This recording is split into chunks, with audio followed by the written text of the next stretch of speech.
Hi everybody, this is Carol over at Angels Sewing, and today I am going to bring you my bag making tools. So tools of the trade for me, basically. You can see my table is like full of stuff. So bag making here at Angels has been growing and growing, and I just cannot tell you how excited I am about that. So as we are filling in more patterns, we've got bag patterns up there, we have wallets up there, bags, you name it, from small ones up to big tote ones. There's even one that Mary Lou is doing a bag making class, and I even think it'll hold one of the small lower end baby locks. So we have them in all different sizes and all kinds of different techniques. And you know, over the years of me doing bags, making bags, you know, I kind of accumulated my tools, like my go-to tools that I need to make a nice successful bag. So this is what this video is all about. So I'm basically going to just go over, you know, some of them with you. I know the most that you probably see on my table is all of these scissors. Okay. Scissors. Here's the thing, ladies. You know, we get some people that will buy a brand new machine and they'll come in and, you know, I mean, they're not sure, and I get that. I totally understand that. But I tell them, you know, just beware that you're probably going to buy quite a few pairs of scissors. Not just because, you know, different projects require different scissors. Then you may get stuck. You may get a pair of scissors and they're just not very good. So you got to keep that in mind too. Ask. I know what we sell here in the store is all stuff that we like, really. Most of us anyway. These I brought out because, I do have these at home, and I don't know why I didn't take mine, because I did take this one, and I must have just missed that on my table. But anyway, Karen Buckley Scissors. This probably by far are my favorites. They come in different sizes. We have the 3 sizes here, and I'm not sure if any of you do any Laura Heine patterns, but she always recommends this medium one here, right here, for that kind of a project. But I mean, for bag making, you definitely need a good pair of scissors. So Karen Buckley is awesome. These are another one of my favorites. These are little ginghams. These are great for, you know, getting little corners when you need to snip some, you know, snip something in a corner. Duckbill Scissors. These are my Tula Pink ones, as you can see. I have her whole set, although I do have to tell you, I like them only because they're Tula Pink. These Duckbill ones I like, and I like her big ones like these. So some of them I just don't really care for. So duckbill is basically used for when you're doing applique. So I've many times done applique on my bag. So again, you need a good pair of duckbill scissors, and these come in all shapes and sizes. So just remember that. You will end up accumulating lots of scissors, I promise you.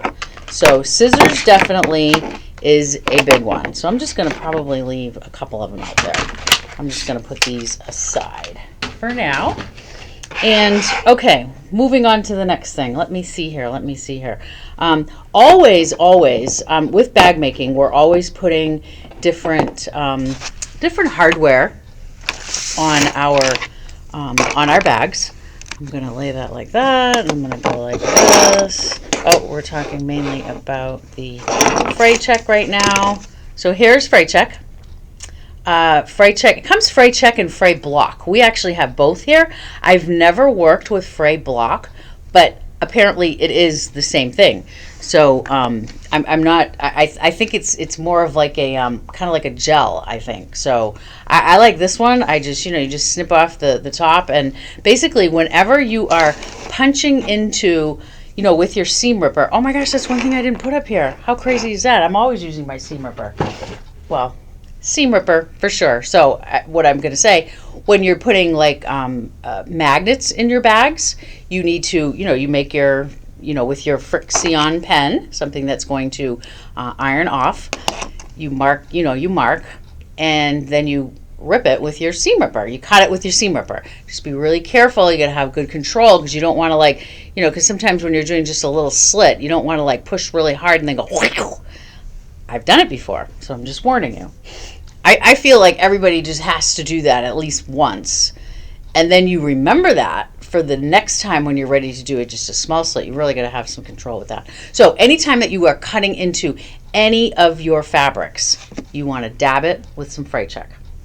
Sarah Lawson, So Sweetness, I learned that from her. And then I noticed, you know, any other bag makers, it's just it's a very good practice to get into. Your fabric will not fray. Another, I mentioned Frexion pins. So I also have a million of these, and we have all of this stuff we have here at the store. So I may repeat myself, and I apologize for that in advance. But Frexion pins, these are fantastic. Just sometimes I have different colors. I seem to, I guess, have a lot of maybe the darker colors, and maybe I use a little bit of more dark fabric, because a lot of times, you know, if the Frexion pen won't show up, you want to use the chalk pen. So instead of Frexion, also have chalk, and I have the pink chalk and white chalk. So we have all that stuff here, like I said. So you always want to have some good marking tools. Okay.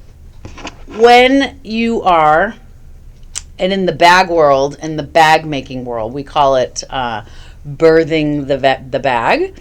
That's basically when you're nearing the end and you've made an opening either in your lining, or it could be sometimes on the exterior. It could be in quite a few different places depending upon the bag designer. You want to have a really good turning tool.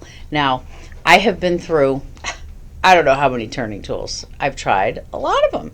You know, and again, you get what you pay for.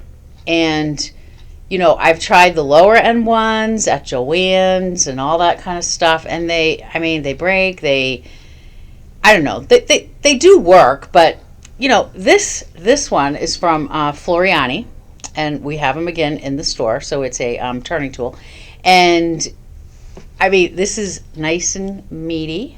You know, it feels good in your hands, what I'm trying to say. It also has ridges on it, so it won't roll off of your table.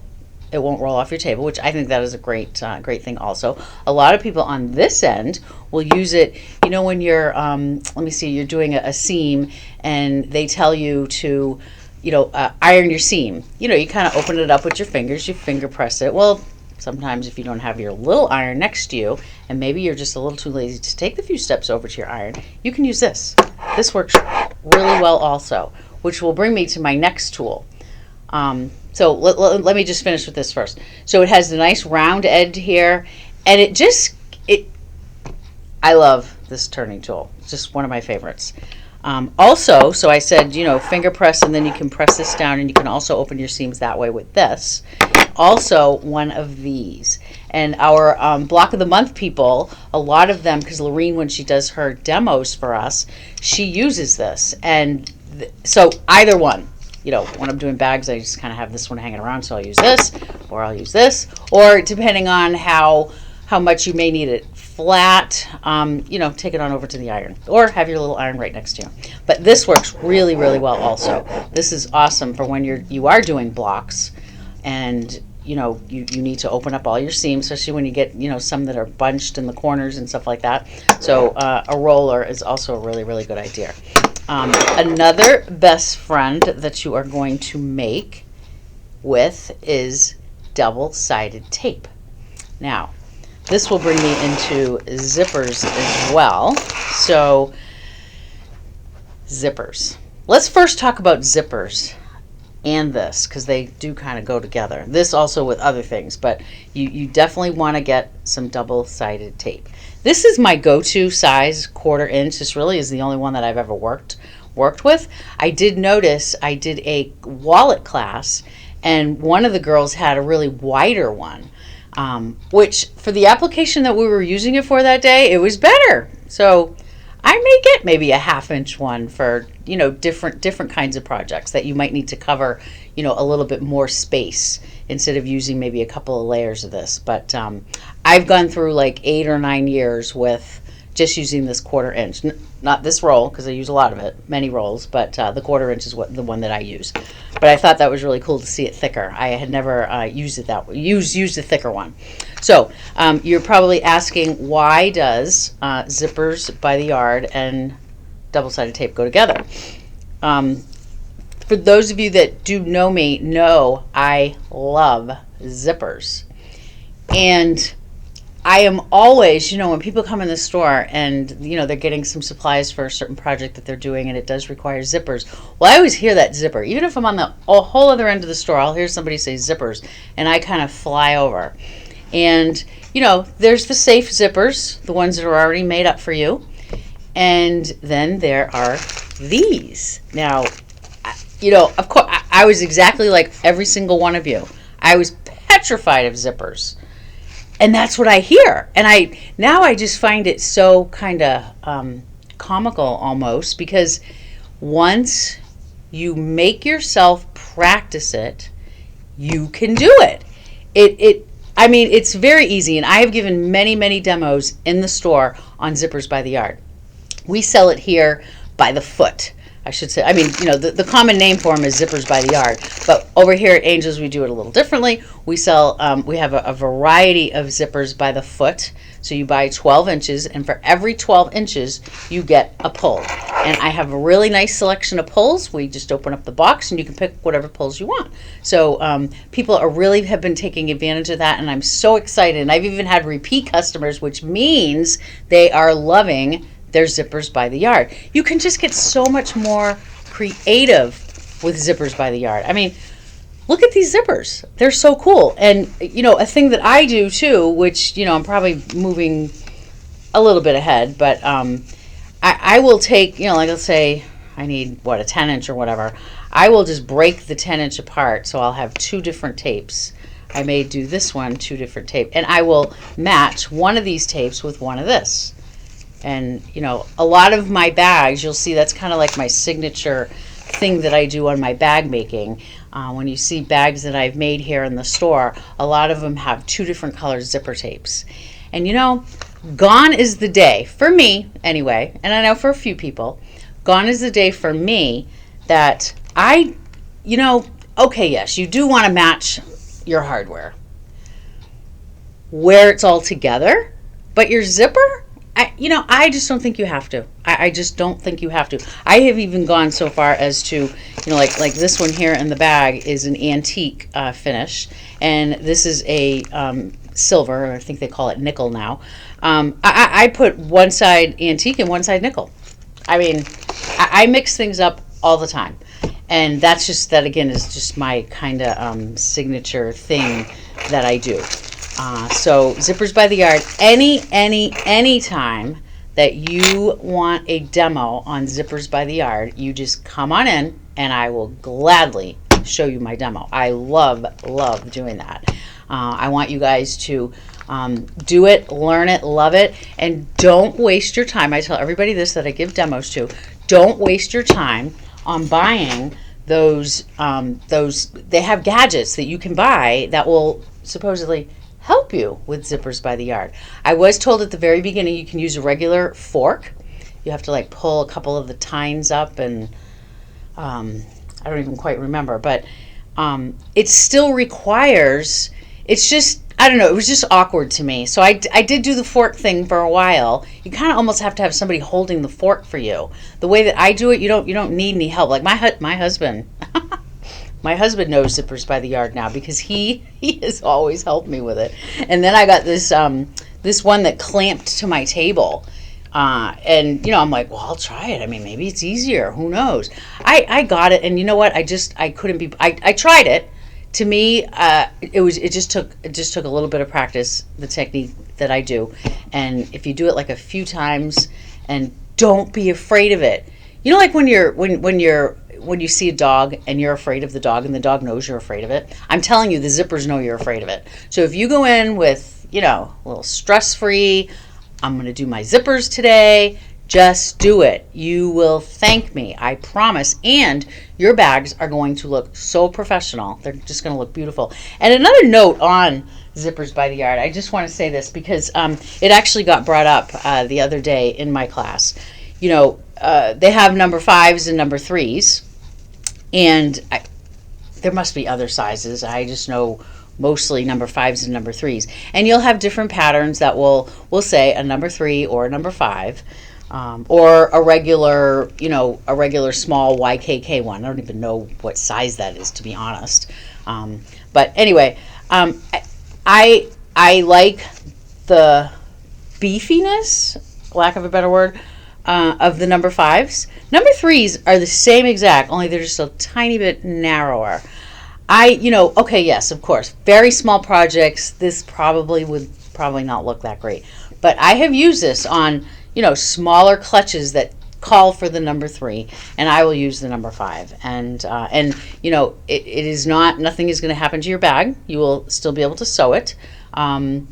Just compensate for either the wider band or the narrower zipper tape, and you'll be fine. Just don't be afraid. Don't be afraid. You can do it. I know you can. And come in, I'll give you some demos. So there's that. Another one, as you really get into bag making, and we experienced it the other day. I brought my tools for the girls to try. This is this is mine. Yeah, you can tell it's mine because this one is missing, and I guarantee you that my husband has it. I don't know what he would need such a teeny tiny screwdriver for, but I guarantee you he does not put things away. But that's okay. That's a whole other story. So you need one of these.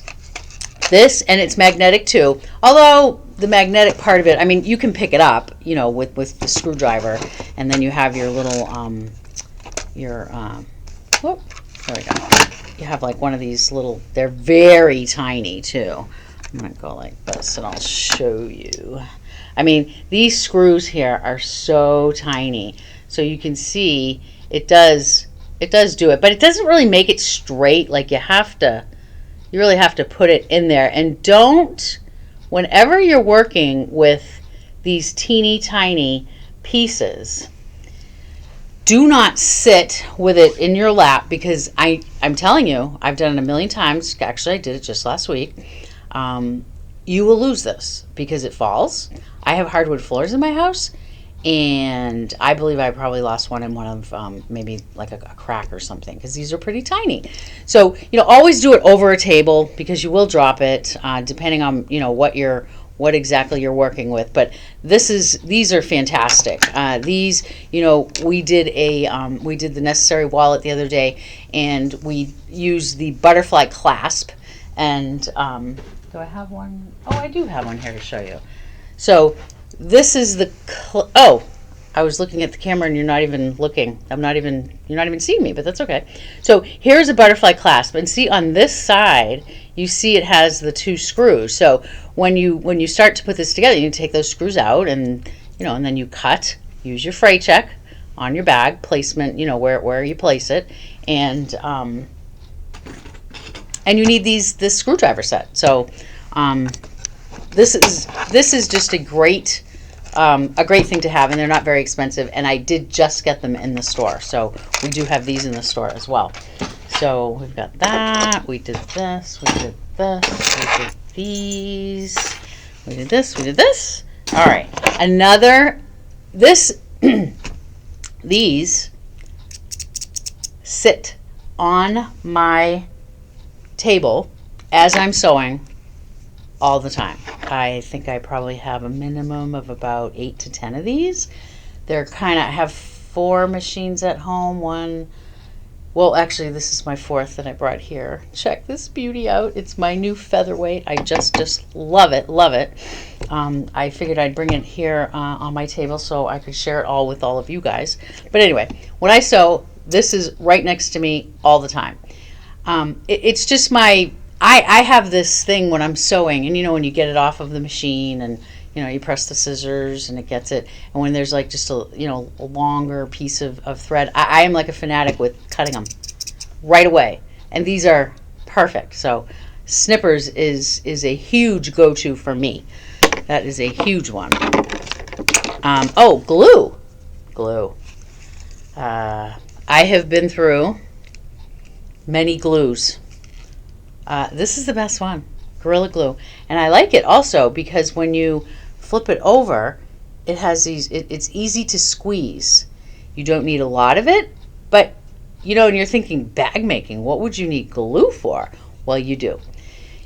I use the glue when you're putting magnetic snaps on before you know, right underneath your magnet, you just put a little dab of it and it'll just stay better. You know, sometimes that could give, but you're also using a piece of the stiff Peltex. That's usually a layer depending on what fabric that you're using. And I always just will reinforce with a little dab of this. I'm trying to think when else I use this, but I do. I use it often, and this is my best brand, Gorilla Super Glue. It dries clear. I like this one because it has the squeezy things here, and it's just easy. You know, I'm getting older. I got arthritis and all that kind of stuff. Okay, let's talk clips. Ooh, look at that. See, one of these fell out of my. It fell out of my tool thing, and I'm telling you. Sometimes they give you an extra, and save the extra. Just save it. I promise you will thank me. You're going to say, oh my gosh, Carol told me to do that, and I'm glad I did. Because you will lose one, but you're always going to have another one to fall back on. So I have like a couple extras in that little box there. So clips. Oh my gosh. These are also my very best friend. Who uses pins? I don't use pins. Yes, I do still have pins, and once in a blue moon do I use pins. I'm trying to think. The other day I did use them, and I believe it was on the necessary clutch. So it must have been, you know, sometimes when you need to hold something down that might be in the center and you don't have an edge to put your clip on, then you need a pin. Very, very rarely do I use pins. These clips, and here are the bigger ones, and we have both sizes here as well. I have these. They're like all over the house. I instead of using staples with a lot of my patterns, I just clip them. You know, one day I was sewing, and I mustn't have had a headband in my hair, and I stuck one of these in. I hate hair in my face. So I clipped it up with one of these pins, and that's kind of funny. My husband and I went to dinner later, and you know, during dinner he's like, "Do you really have one of your fabric clips in your hair?" I'm like, yep, I do. So these, I just love these. You can use them on leather. You can use them on anything. You know, some people will say, "Oh no, it's going to indent my faux leather." It's not. It looks, when you first take it off, there may be a little bit of an indentation, but I promise you it will go back. I use it all the time. Oh, you know what it was with those clips? I have the necessary wallet here. Oh, geez, and there's my butterfly. Come on, Carol, it's sitting right in front of you. It was this part right here. So I didn't have anything to clip it to. So I did use a couple of pins, like, you know, right there when I was doing that particular spot. So there's that. Oh, seam gauge.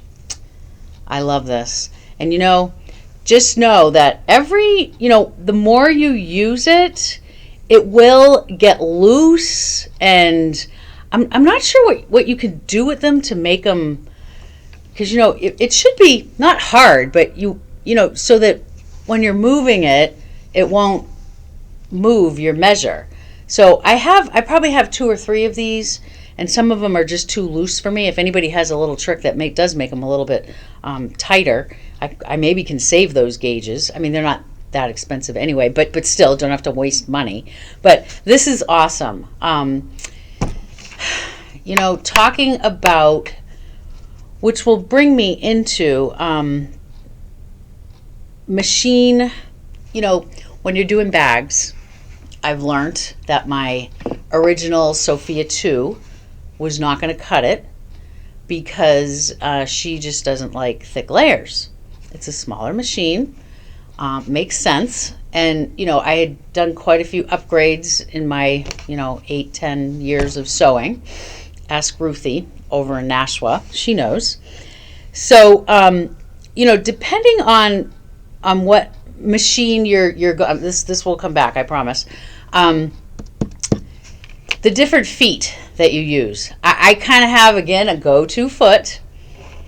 My bag making machine is my Juki TL18 QVP. Love it. It is a basic straight stitch. Doesn't even zigzag. I have my Solaris for that. And all different fancy, you know, stitches on that. But that is my machine that I sit and I do a lot of my bags on. Right here, this little beauty here goes through layers also. I mean, this is just amazing, and the stitch on this is beautiful. So anyway, so mine is the Juki. Now I have a certain foot that I use, and it is my zipper foot. It's a nice little narrow foot. It is a 1/4 inch. The edge is the 1/4 inch, and also what is important when you're doing bags, Teflon foot. If you're going to be doing faux leather, cork, it just helps. It totally helps. So I do have a Teflon zipper on my Juki TL18. So this I will use, like, you know, when they call for, one thing I want to tell you, I told my class this, I don't do quilting because for me, quilting, I feel you need to be very precise.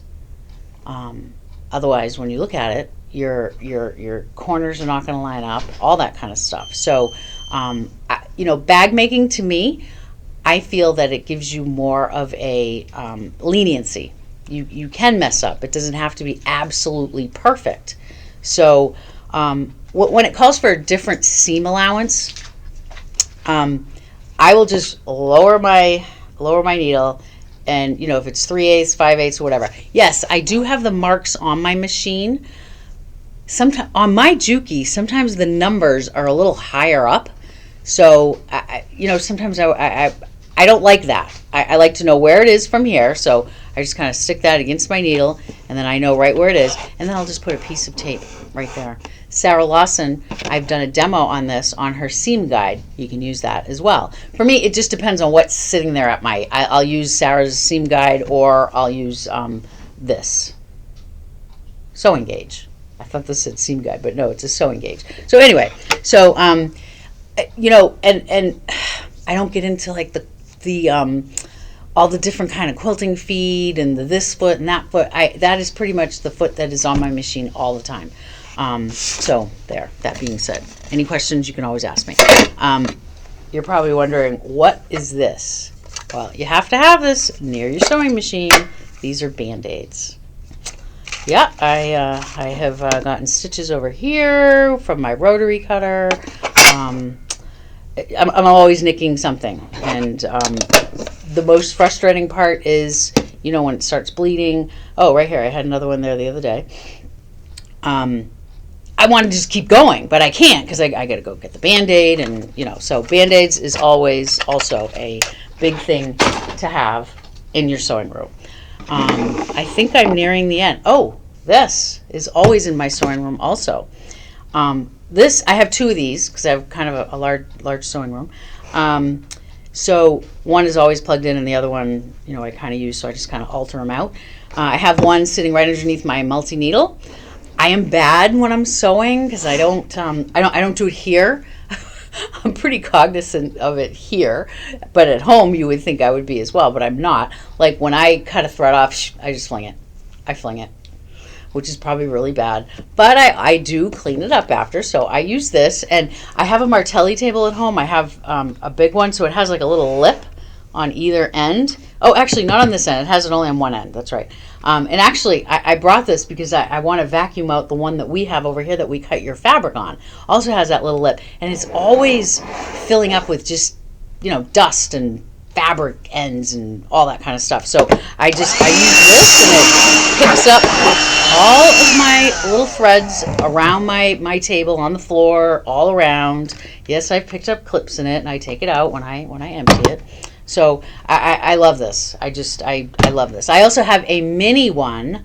I could have brought that in to show you. I have like a mini little, oh gosh, what's it called? It's yellow, bright yellow. And you put the attachments on, the small attachments to vacuum inside your sewing machines, which is very cool. We can talk about that on another demo. So I'm going to end with these right here. If you're doing any small kinds of things and you know, this is great also to take for retreats. This is the smaller one. I also have the bigger one. When you're cutting certain things, I mainly use this for bag making for the iron though. I really do. This is the original that it came with right here. It's 3 pieces. You have the bottom that turns it, and then you have the cutting mat, and then you have the ironing mat. And no, you do not need anything else under here. This is fine for cutting. For ironing, excuse me. And then they just came out with these wool mats that go on your roundabouts. So I love ironing with my wool mats. So that is what this is. This is and sometimes, depends on what project I may be working on, I'll have my little setup with my little Elissimo tiny iron, and that'll be sitting near my sewing machine, whatever sewing machine I happen to be sewing on. And this is the Martelli Ergonomic Rotary Cutter. Love, love, love this. It comes in 28 millimeter, 45 millimeter, and 90. This is the 45. This is pretty much my go-to one. If I do have thicker things that need to be, of course, I'll use the 60. But if you have not tried a Martelli Ergonomic Cutter, you're missing out, because, and these blades last longer. That's all I'm going to say. They really do. So this is here. So I want to thank you for watching my demo. This is Carol's bag making tools, my go-to tools for when I'm bag making. And I hope to see you in the store soon. I hope to see you in the store asking me for a zipper demo. That would be very, very cool. So I'm going to see everybody later. Bye, everybody.